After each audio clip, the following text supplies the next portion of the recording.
Hello students, स्वागत है आपका अपने लाइव स्कूल में। हम आप लोगों को क्लास 10th का मैथ का सेट सॉल्व करवा रहे हैं, जो कि 2024 का सेट है। इसमें टोटल हमने 20 ऑब्जेक्टिव ले रखे हैं। जो हमारे खंड आ में 20 ऑब्जेक्टिव प्रश्न पूछे जाते हैं, वही हमने प्रश्न ले रखे हैं। यहाँ पे देखिए, इसमें कुछ निर्देश जो पेपर से पहले 15 मिनट के लिए दे रखे होते हैं कि पेपर से पहले 15 मिनट हमें पढ़ने होते हैं। क्या क्या पेपर में कह रहा है, क्या कितने पेपर में क्वेश्चन हैं, क्या क्या खंड में डिवाइड हैं, या किस प्रकार से हमें हल करने, वो सब निर्देश दे रखे होते हैं। तो हम आज पूरे 20 ऑब्जेक्टिव प्रश्न सॉल्व कर रहे हैं। तो देखते हैं, पहला प्रश्न हमारा है, कह रहा है किसी वृत्त पर एक बाह्य बिंदु से खींची जाने वाली स्पर्श रेखाओं की अधिकतम संख्या होगी। कोई भी वृत्त ले लेते हैं, किसी भी वृत्त पर बाह्य बिंदु से, ये मान लिया बाह्य बिंदु है, तो बाह्य बिंदु से कितनी स्पर्श रेखाएं खींची जा सकती हैं। स्पर्श रेखाएं हमारी क्या होती हैं, जो किसी भी वृत्त को स्पर्श करते हुए जाती है, मतलब एक बिंदु पर टच करती हुई जाती है। तो कितनी अधिकतम स्पर्श रेखाएं खींची जा सकती हैं। तो देखिए, कोई बाह्य बिंदु मान लिया ये बाह्य बिंदु है, यहाँ पे कोई स्पर्श रेखा खींच रहे हैं, या फिर कोई एक यहाँ पे बाह्य बिंदु है। तो किसी बाह्य बिंदु से कितनी स्पर्श रेखाएं खींची जा सकती हैं, तो अधिकतम एक स्पर्श रेखा खींची जा सकती है। हमारा ऑप्शन नंबर ए सही होगा इसमें। और जो इसमें सेट दे रखा है हमारा मॉडल पेपर अरिहंत का, इसमें ऑप्शन नंबर बी 2 लगा रखा है, जो कि गलत है। अधिकतम हमें कितनी स्पर्श रेखाएं मिल सकती हैं, एक मिलती है। अब देखते हैं क्वेश्चन नंबर 2। इसमें कह रहा है बिंदु 7,3 की बाई अक्ष से दूरी होगी। तो सबसे पहले देखते हैं एक्स अक्ष और बाई अक्ष क्या होता है। देखिए, ये हमारा होता है एक्स अक्ष और ये हमारा होता है बाई अक्ष। तो इसमें कह रहा है कि 7,3 ये दे रखी है। तो इसमें कह रहा है कि बाई अक्ष से दूरी, तो पहली हमारी होती है भुज और दूसरी हमारी होती है कोटि। भुज हमारा क्या होता है, एक्स अक्ष पर, तो 7 चलना है एक्स अक्ष पर। तो एक मान लो यहाँ पे 1 2 3 4 5 6 7, ये हमारा 7। तो 7 चलना है एक्स अक्ष पर। अब बाई अक्ष पर कितना चलना है, 3। तो 1 2 3 चले हम बाई अक्ष पर। देखिए, ये हमारा कोई बिंदु होगा, ये हमारा होगा 7,3। तो इसमें कह रहा है एक्स अक्ष से दूरी होगी, नहीं बाई अक्ष से दूरी होगी। तो बाई अक्ष से, ये बाई अक्ष है, बाई अक्ष से दूरी कितनी है, ये है बाई अक्ष से दूरी, ये देखो। तो ये टोटल हमारी कितनी दूरी है, 7 है। और अगर पूछा जाता है एक्स अक्ष से कितनी दूरी, तो एक्स अक्ष से दूरी हो जाती है हमारी 3। तो बाई अक्ष से पूछी गई है, बाई अक्ष से कुल दूरी कितनी हो गई हमारी, 7। तो ऑप्शन नंबर कौन सा है, बी, नहीं सी में हमें दे रखा है कितना, 7। अब देखते हैं नेक्स्ट। कह रहा है तीसरा क्वेश्चन, यदि P sin theta is equal to Q cos theta, तो कॉसेक थीटा का मान होगा। तो देखते हैं, दे रखा है P sin थीटा बराबर Q cos थीटा। तो देखिए, साइन थीटा अपॉन में लिख लेते हैं cos थीटा। साइन थीटा बटे cos थीटा हो गया, तो इधर हो जाएगा हमारा Q अपॉन P। अब ये हो गया हमारा tan थीटा। tan थीटा बराबर कितना आया, Q अपॉन P। अब देखिए, कॉसेक, यहाँ पे पूछा गया कॉसेक का मान। अब क्वेश्चन को कैसे हल करेंगे, इसमें कॉसेक थीटा का मान पूछा गया। हम लोग ध्यान से अगर समझें तो यहाँ पे कॉसेक का रिलेशन एक सर्व समीकरण का रिलेशन होता है, कॉसेक का रिलेशन कॉट के साथ में। तो कॉसेक बराबर क्या होता है हमारा, √ 1 plus cot square theta. Cosec theta बराबर होता है √ 1 प्लस कॉट स्क्वायर थीटा। इसमें हमने इसी चैनल पे लेक्चर पढ़ा हुआ है, उसमें हमने अच्छे तरीके से सर्व समीकरण को डिस्कस किया है, सर्व समीकरण को समझाया है। जिससे सर्व समीकरण में थोड़ा भी डाउट हो या कोई कहीं पे भी थोड़ा भी भूल रहा हो, तो वो उस वीडियो को देख ले एक बार। तो देखिए, कॉसेक थीटा बराबर 1 plus √1 plus cot square theta. लेकिन हमें यहाँ पे हमने 10 का मान निकाला है। अब 10 का रिलेशन होता है ऑप्शन वाले क्वेश्चन जो होते हैं हमारे फार्मूला उसमें ऑब्जेक्टिव में मतलब अपोजिट वाले होते हैं, तो ये 10 अपोजिट होता है कि इसका कॉट का। तो यहाँ पे है 10 बराबर Q/P, तो यहाँ पे हो जाएगा पलट जाएगा तो P/Q। कॉट क्या हो जाएगा P/Q।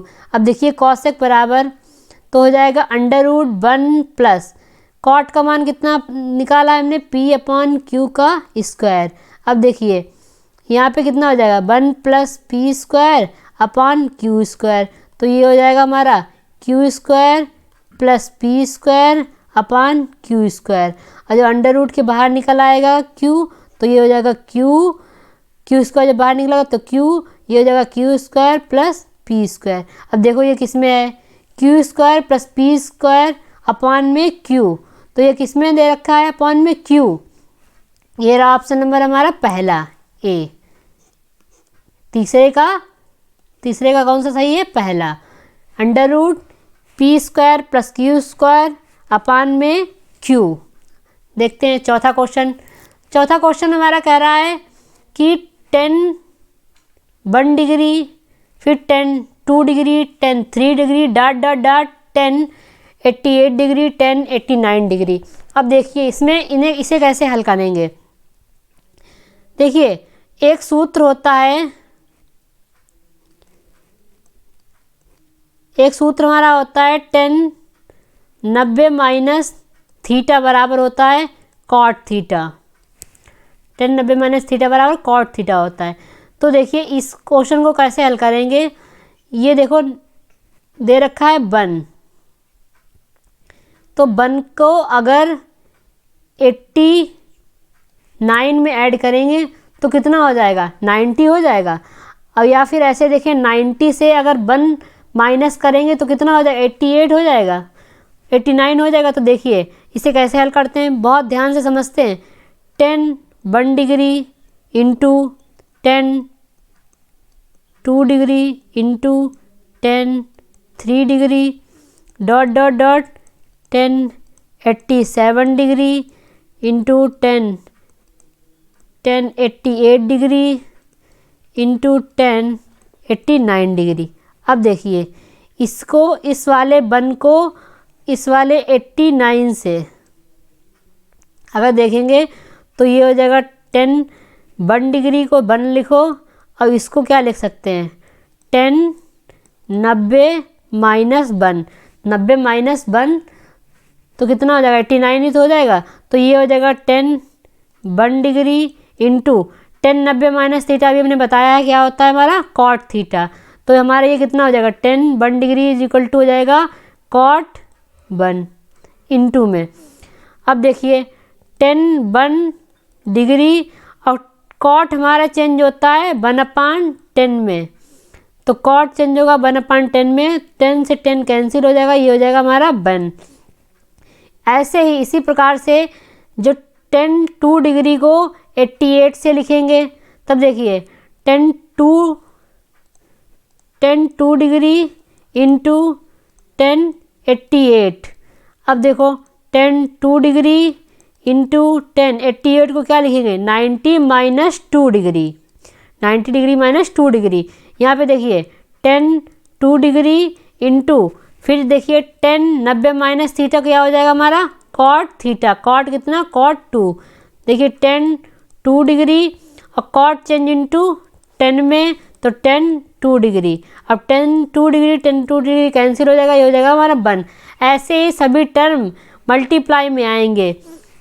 अब ऐसे 10 3 को 87 के साथ में लिखेंगे, 4 को 86 के साथ लिखेंगे, 5 को 85 के साथ लिखेंगे। इसी प्रकार से तो 1 की मल्टीप्लाई 1 की मल्टीप्लाई 1 कितनी 1 की मल्टीप्लाई किसी से भी करो, मतलब कितनी बार भी 1 की मल्टीप्लाई 1 से करो, वो हमारा आंसर हमेशा 1 ही आएगा। तो इसमें चौथे का कितना सही है, डी ऑप्शन सही है, जिसमें डी में क्या दे रखा है 1। समझ में आ गया होगा, अच्छे तरीके से समझ लेंगे। अगर एक बार में ना समझ में आए तो दोबारा वीडियो को रिपीट करके देख लेंगे तो समझ में आ जाएगा। अब देखते हैं पाँचवा क्वेश्चन। पाँचवें क्वेश्चन में कह रहा है कह रहा है कि यदि समीकरण 3x² + 5x - q = 0 के मूल बराबर हैं तो q का मान होगा। देखिए इनके मूल बराबर हैं तो पूछा गया है, तो कह रहा है कि इसके मान क्या होंगे। देखते हैं, एक सूत्र होता है अगर मूल बराबर हैं, देखिए तो एक सूत्र होता है d बराबर होता है 0 और d का मान कितना होता है b² - 4ac = 0। अब देखिए ये समीकरण दे रखा है 3x² + 5x - q = 0। यहाँ पे ये दे रखा है a, ये दे रखा है b, ये दे रखा है हमारा कितना c। अब यहाँ वैल्यू पुट कर देते हैं। b का मान कितना है 5, तो 5 का स्क्वायर -4, a का मान कितना है 3 और c का मान कितना है माइनस का q = 0। अब देखिए 5 का स्क्वायर, तो 5 का स्क्वायर 25। अभी तो देखो यहाँ पे 3 और 4, तो 3 4 जा 12, ये हो जाएगा हमारा 12q। अब देखिए 25 को बराबर के उधर ले जाएंगे तो ये हो जाएगा 12q = -25। अब q का मान कितना आ जाएगा -25/12। तो देखिए ये q का मान आया -25/12। तो पाँचवें का ऑप्शन नंबर ए सही है। क्या है -25/12। अब देखते हैं नेक्स्ट क्वेश्चन। इसमें कह रहा है कि समांतर श्रेणी, हमारे इसमें सीरीज में दो सीरीज दे रखी है, एक समांतर एक गुणोत्तर। तो इसमें देखते हैं, कह रहा है समांतर श्रेणी -62 -59 7,11 का 11वां पद पूछा गया हमसे। तो एक सूत्र में पता है, अगर टर्म निकालने हो, n टर्म का सूत्र होता है a + n - 1 × d, और a हमारा होता है पहला पद। इसमें पहला पद हमारा कितना दे रखा है 62। अब देखिए d कैसे निकालते हैं 59, मतलब दूसरा टर्म से पहला टर्म माइनस कर देते हैं तो हमारा निकल आता है d। अब देखिए 59 और ये माइनस हो जाएगा +62, तो ये हो जाएगा हमारा कितना, d का मान आया 3, d बराबर हमारा कितना आया 3। अब यहाँ पे मान रख देते हैं तो tn बराबर हो जाएगा, a का मान कितना दे रखा है -62 प्लस n कितना, क्या निकालना है हमें 11वां पद। ये तो n की जगह पे क्या रखेंगे 11 - 1 d का मान कितना है 3 -62 और ये जाएगा 10 × 3 -62 + 30 बराबर कितना आ जाएगा हमारा -32। तो ये हमारा जो छठा क्वेश्चन है इसमें कितना आंसर आया -32। तो ये हमारा बी में दे रखा है -32।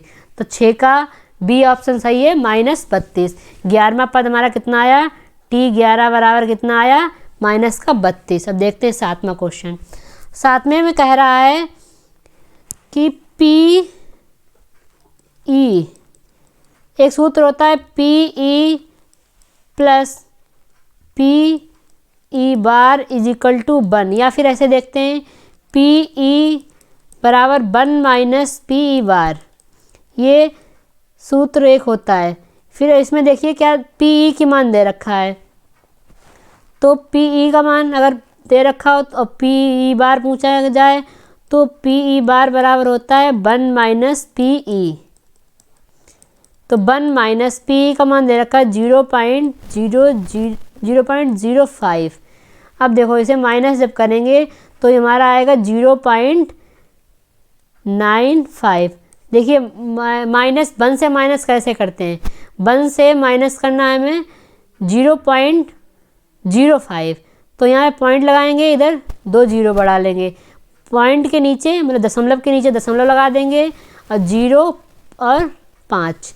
अब इसे माइनस करेंगे तो यहाँ पे कितना आ जाएगा 5 और यहाँ पे आ जाएगा 9 और ये दशमलव के नीचे दशमलव, तो ये हमारा आंसर आया कौन सा, डी। 7वें का डी सही है, कितना 0.95। अब देखते हैं 8वां क्वेश्चन हमारा कह रहा है कि एक थैले में 3 लाल और 4 काली गेंदें हैं। कोई थैला है, इसमें 3 लाल गेंदें हैं और 5 जो हैं काली गेंदें हैं, मतलब ब्लैक हैं। 5 गेंदें हमारी कैसी हैं, ब्लैक हैं। तो टोटल कितनी गेंद हुई, कितनी हो गई, 8। टोटल गेंद हो गई 8। अब इस कह रहा है इस थैले में एक गेंद या छद्या निकाली जाती है तो गेंद के लाल होने की प्रायिकता। तो लाल गेंद हमारे पास कितनी है, टोटल लाल गेंद कितनी है हमारे पास, 3। तो 3 लाल गेंद हैं और इसमें से टोटल में से निकालने की प्रायिकता कितनी हो जाएगी, तो लाल बटे टोटल गेंद। तो लाल गेंद कितनी है हमारी, 3 और टोटल हमारी है 8, तो इसका हो जाएगा 3/8। तो 8 में सही है ए, 3/8।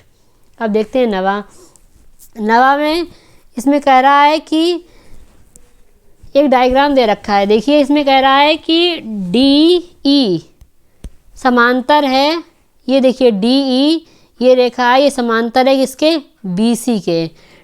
DE समांतर है BC के, तो निकालना है CE निकालनी, ये वाली भुजा में ज्ञात करनी है। तो देखिए एक प्रमेय होती है थेल्स, कौन सी होती है, थेल्स प्रमेय होती है। थेल्स प्रमेय में मैं क्या कह रहा है कि AD, थेल्स प्रमेय हमारी होती है AD अपॉन ये वाली भुजा ये और ये भुजा, AD अपॉन DB बराबर होता है AE अपॉन EC। तो AD हमारी कितनी दे रखी है, 1.3 और DB कितनी हमारी दे रखी है, 3.9 इज इक्वल टू AC दे रखी है 1.5। और इसको मान लेते हैं कि ये हमारी P है, या फिर X मान लो या P मान लो। तो ये मान लिया ये हमारी P है। अब देखिए इसकी वैल्यू निकालेंगे तो P इज इक्वल टू आएगा 1.5 × 3.9 अपॉन 1.3। अब देखिए ये दशमलव से ये वाला दशमलव कैंसिल हो जाएगा और 13 3 39 होता है। तो 1.5 की मल्टीप्लाई करनी है 3 से, तो ये हमारा आ जाएगा 4.5 सेंटीमीटर। तो देखिए 9वें का हमारा डी सही है, 4.5। अब देखते हैं क्वेश्चन नंबर 10। इसमें 10 में कह रहा है कि त्रिभुज 2 दे रखे हैं। एक त्रिभुज है MNL, अब एक दे रखा है PQR।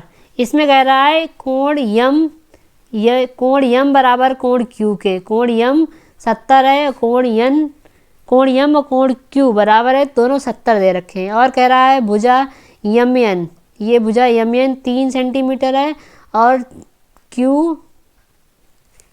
QR ये दे रखी 3 सेंटीमीटर। और क्या दे रखा है, PQ दे रखा है हमारा 2 सेंटीमीटर और ML दे रखा है 4.5 सेंटीमीटर।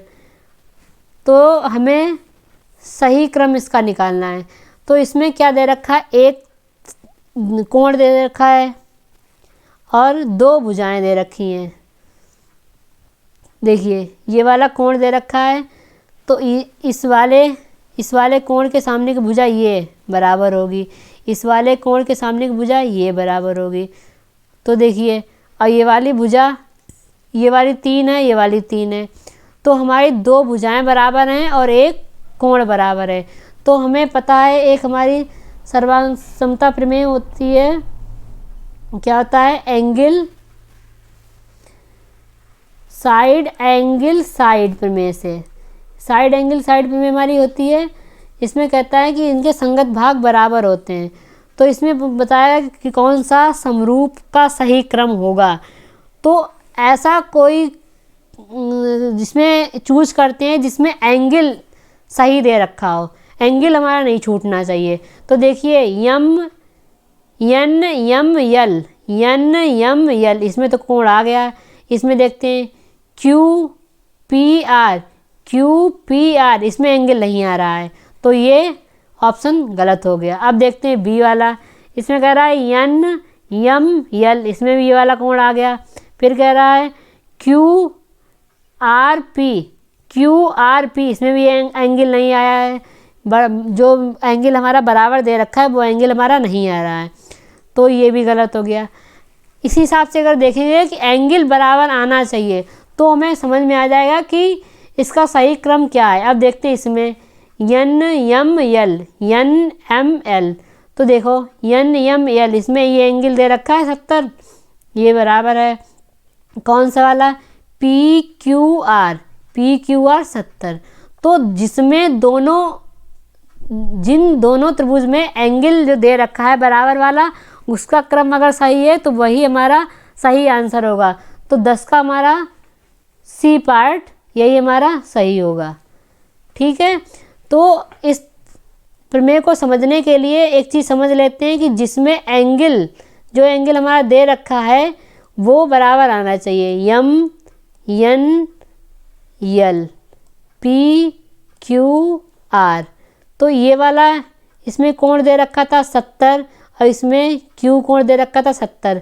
तो इस तरीके से हम लें कि ये वाला कोण आ जाए, इसमें चाहे ऐसे इधर से ले लें नाम, चाहे इधर से ले लें, कोण आना चाहिए इसमें, चाहे इधर से ले लें या फिर इधर से ले लें, कोण आना चाहिए। जब कोण आ रहा है दोनों में तो वही क्रम हमारा सही होगा। तभी इसमें पूछा है कि निम्नलिखित में से कौन सा सही है, तो इसका 10 का सी सही है। तो आज के लिए हम 10 क्वेश्चन ही करवा रहे हैं और कल हम 10 क्वेश्चन और सॉल्व करवाएंगे।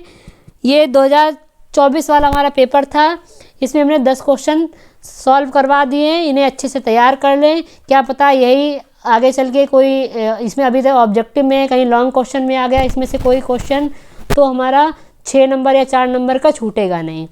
थैंक यू, आज के लिए इतना ही।